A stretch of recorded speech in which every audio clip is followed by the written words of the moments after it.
Um, Now we're gonna move on to the third stalkers, Ricardo. Oh my God, I cannot stand you, Ricardo. Seriously, I cannot stand you at all. Um, let's start with difficulty. He was probably one of the most difficult of the stalkers. Why? Because he has the ability to one hit you. If you kick him while you're while Huey is not attacking him, he just pushes you over and one hits you. And also, he can just headshot you at any given time when you're just running away. So, the one thing I did not like about him is that his range is weird. It doesn't work like a normal gun would, and that was a little disappointing on the difficulty side. But otherwise, the fact that he knew that what I was doing was going to ending up in me solving the area really gave a lot of difficulty to him. I mean, the fact that I was getting close to the Godstone and he just killed me that one time, I think that really helped his difficulty rating go up. So I'd like to give him a 8. Just because he was so annoying. And then he started going invisible. Ugh. It was just, ugh. And the fact that I couldn't figure out how to use the Huey cannon in the boss fight, that was a little bit of difficulty there. Now, we're going to go on to originality. Ricardo wasn't the most original thing in the book. I mean, a guy with a gun, oh yeah. But, the fact that he started saying, oh yeah, I'm a clone of your father, and he has the same face, and he was the one that killed your parents and stuff. I think that was a pretty good originality there. Wasn't the best. I mean, nothing is going to compare to Corrodor at this point. But, yeah, he was pretty good. I would like to give him I don't know, a 6. 6 sounds pretty safe. Now for scariness. He didn't scare me at all, really. I'm not going to say that he scared me. I mean, yes, I feared for my life, but that's different than just being scared in general. There weren't, I don't recall any times when he actually just popped out at me from nowhere. It was just more like I heard his music, walked around for a bit. Oh, hi, Ricardo, and then I went along my merry way after Huey distracted him for a little bit. So, yeah, his scariness rating has to be like a 2. I'm sorry, he didn't scare me. I mean, yes, the fact that he made me fear for my life, yes, that's a good thing, but it wasn't much of a scariness rating there. Now we're going to move on to Chopper. Chopper and Ricardo are actually two very good ones to compare together because they both have 2 phases. They both pretty much have to be dealt with twice. So, Chopper was...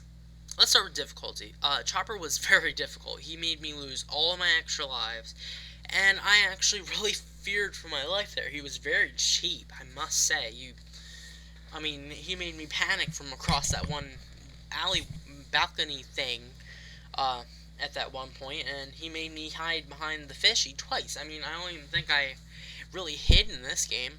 I mean, I definitely didn't hide very much in Haunting Ground just because I couldn't find any of the hiding points in time, but he made me hide twice in the same area, and he also just made me kind of be like, oh, well, I think I'm going to have to resort to running in the elevator while I'm panicking and just calm down mentally before I make Alyssa calm down. So for difficulty, also, he was rather cheap with his whole throwy attack and stuff, but I ended up using that against him. So for difficulty, I'm going to give him a 5.5. He wasn't that hard, it was just that he was persistent. That was what really brought it down on him. He was very persistent and kept coming back.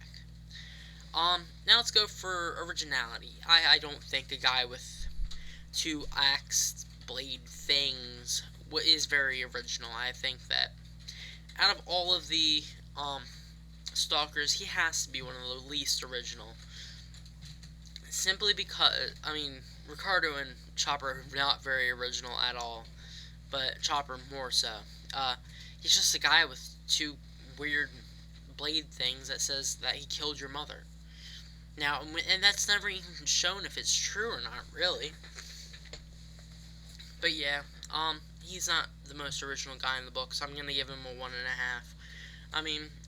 his area was original, but it just wasn't enough to bring up his score. Scariness. I would have to say that at this point in the game, I didn't get really scared of all that much. It was more fearing for my life, as I said in Ricardo. But, it wasn't much of a whole scare factor as it was just a can I please live factor. So, I'm going to give him a 3. There were a few points where I was like, oh, hi, I don't want you here. So, yeah, 3. That's a pretty good rating there. Now to the last stalkers. Lorenzo and the Scissor Twins and the last boss.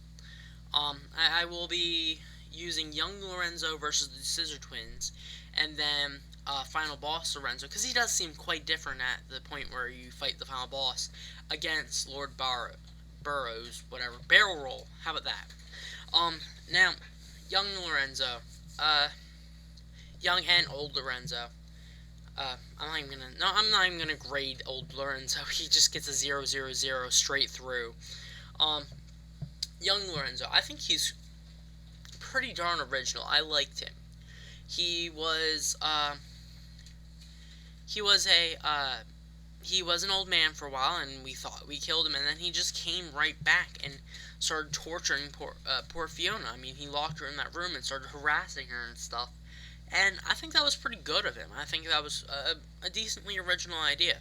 But also the fact that his area held one of the most original puzzles of them all. The color room, which I hate, would have to bring his score a decent amount up. I'm going to give him let's say a 6. Yeah, I know my ratings are probably all around everywhere, but whatever. He's going to get a 6. Now for difficulty. He is the final stalker. He's very difficult.